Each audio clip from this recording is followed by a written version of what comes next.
Quando Deus criou a terra, vestiu-a de grande beleza. Encheu-a de coisas úteis ao homem e o pôs aqui como seu representante. Assim foi o homem constituído mordomo de seu Criador. Mordomo quer dizer administrador dos bens ou propriedades de outros. Quando Deus criou a terra, vestiu-a de grande beleza, encheu-a de coisas úteis ao homem e pôs este aqui como seu representante. Assim foi o homem constituído mordomo do seu Criador. Mordomo quer dizer administrador dos bens ou propriedades de outro. Adão e Eva foram postos nesse nosso planeta como administradores dos bens de Deus. Isso é verdade também quanto a nós, seus descendentes. Nossos primeiros pais foram incumbidos de cuidar do lindo jardim do Éden. A despeito de toda a orientação divina, o homem falhou no exercício de sua mordomia, incorrendo em desobediência à palavra expressa do Criador. O primeiro casal foi consequentemente expulso do paraíso. Por causa do pecado do homem, pecado é a violação da lei de Deus, a terra foi amaldiçoada. Mas apesar da maldição proferida sobre ela, a terra ainda exibe as marcas da sabedoria, do amor e do poder de Deus. Nas encantadoras paisagens, na abundância de frutas saborosas e nutritivas, na grande variedade de hortaliças tão importantes para a nossa alimentação. Consideremos agora alguns tesouros que Deus deu ao homem. Em primeiro lugar, o nosso corpo.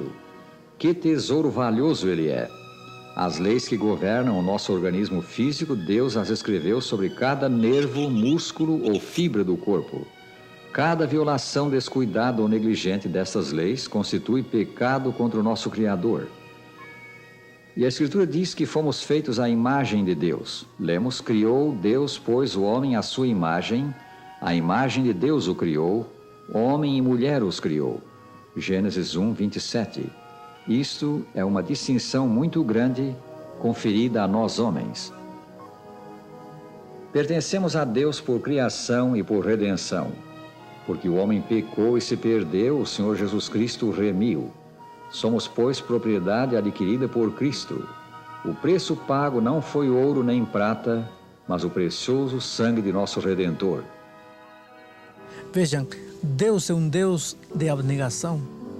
São João disse que Ele nos amou tanto que deu seu Filho, Ele ofereceu seu Filho, Ele entregou seu Filho. Deus é um Deus que comparte. No início, no Jardim do Éden, Ele compartiu sua vida. Quando o homem estava perdido, Ele compartiu seu Filho, Ele entregou seu Filho. Acaso não sabeis, diz São Paulo, que o vosso corpo é santuário do Espírito Santo que está em vós, o qual tendes da parte de Deus, e que não sois de vós mesmos, porque fostes comprados por preço. Agora, pois, glorificai a Deus no vosso corpo. 1 Coríntios 6, 19 e 20. Devemos reconhecer sempre o direito de Deus sobre nós. O sacrifício do Filho de Deus nos comprou para Ele. Devemos agradecer a Deus pelo corpo maravilhoso que nos deu. Outro valioso tesouro que Deus nos deu para sábio uso é o tempo. 6 dias trabalharás e farás toda a tua obra. Isto é o que lemos em Êxodo 20, versículo 9. Todo o nosso trabalho deve ser feito nos primeiros 6 dias da semana, a fim de que o sábado, o 7º dia, possa estar livre para o culto e serviços de Deus, o Deus que nos deu o tempo.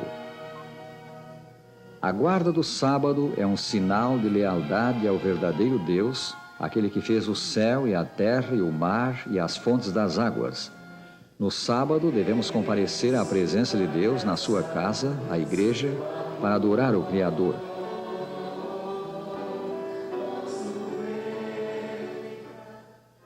Ainda outro tesouro que temos de Deus são os nossos talentos, as habilidades, os dons que Ele nos concede.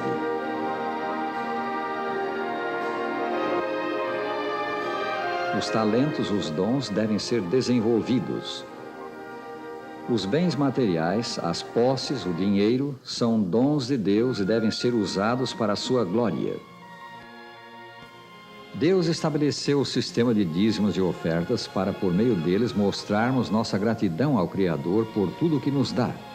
O dízimo é a 10ª parte do nosso lucro, da nossa renda. É importante reconhecer que, quando viemos para o mundo, não trouxemos nada. E quando morrermos, também não vamos levar nada. Conforme diz 1 Timóteo 6, de 7 a 10. Diante disso, Deus nos dá tudo e pede fidelidade em pelo menos uma parte. Por exemplo, no Jardim do Éden, Deus deu todas as árvores para Adão e Eva e pediu fidelidade em uma árvore. Quando você pensa na semana, Deus dá 6 dias para o homem e pede fidelidade em um dia, que é o sábado. Deus dá tudo para nós: saúde, dinheiro, emprego, família, alimento. Deus dá tudo. Mas Ele quer saber se você o ama e se você é fiel. E para saber isto, Ele pede fidelidade na 10ª parte, que biblicamente é chamada de dízimo. O mandamento divino é: trazei todos os dízimos à casa do tesouro, para que haja mantimento na minha casa. E vem agora a promessa de Deus aos que lhe entregam o dízimo: provai-me nisto, diz o Senhor dos Exércitos, se eu não vos abrir as janelas do céu e não derramar sobre vós bênção sem medida. Malaquias 3, versículos 8 a 10. Deus tem feito a pregação do Evangelho depender em grande parte do dinheiro que confia ao homem. Pelos dízimos e ofertas, nós mostramos gratidão ao doador divino e ajudamos a obra do Evangelho. Deus quer que sejamos fiéis nos dízimos e nas ofertas. Por quê? Deus precisa de dinheiro? Claro que não. Mas esse dinheiro é para testar a sua fidelidade e para você adorá-lo em espírito e em verdade.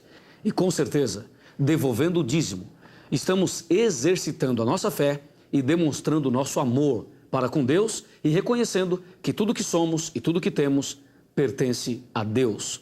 Ele é o Senhor da vida. Entenda isso e coloque Deus em primeiro lugar. Devemos dar com alegria, porque Deus deu tudo por amor de nós.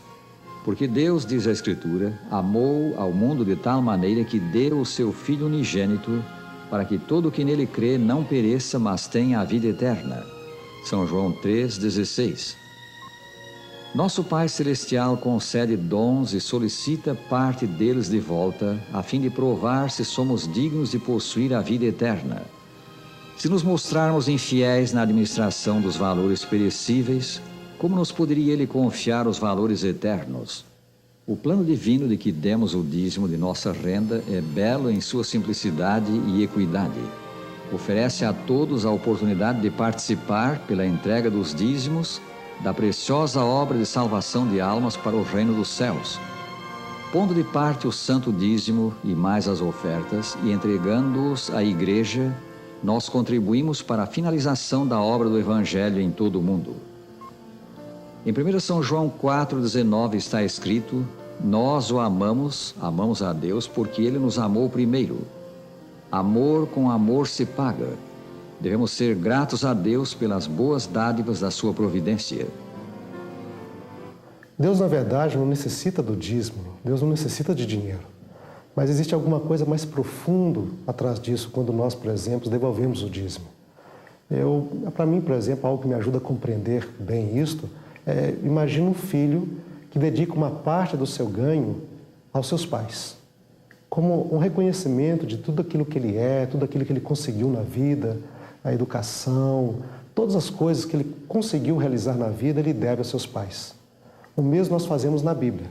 Ao devolvermos o dízimo a Deus e também as nossas ofertas, nós reconhecemos que tudo aquilo que nós conseguimos com o nosso trabalho, conseguimos na nossa vida, não foi pelas nossas próprias forças somente, mas foi porque Deus nos abençoou, tem estado conosco, nos ama e tem derramado bênçãos sem fim na nossa vida e no nosso dia a dia. Que privilégio ser um mordomo de Deus, um administrador dos multiformes bens que o Senhor nos concede. Breve o tempo da graça acabará e seremos chamados a comparecer perante o Senhor. Prestaremos contas da nossa mordomia. Que temos feito, amigo? A verdadeira mordomia é o sábio e abnegado uso da vida e dos bens da vida no serviço de Jesus. Deus quer restaurar no homem a imagem e o caráter que Ele teve no Éden. Deus quer andar, viver e administrar a vida ao lado do ser humano. Deus quer ajudar ao homem a entender que sem Ele estamos completamente perdidos. O dízimo é uma expressão de dependência do Pai. Quando devolvemos o dízimo, reconhecemos que Ele é soberano em nossa vida. O amor de Cristo nos constrange a sermos fiéis em tudo. A fidelidade no fazer o que Jesus ordena é uma condição de prosperidade do homem na vida terrena e o passaporte para a vida eterna. O Salvador Jesus Cristo quer implantar em nós o seu amor, quer nos ajudar a lhe obedecer. Recebamo-lo no coração pela fé, agora mesmo.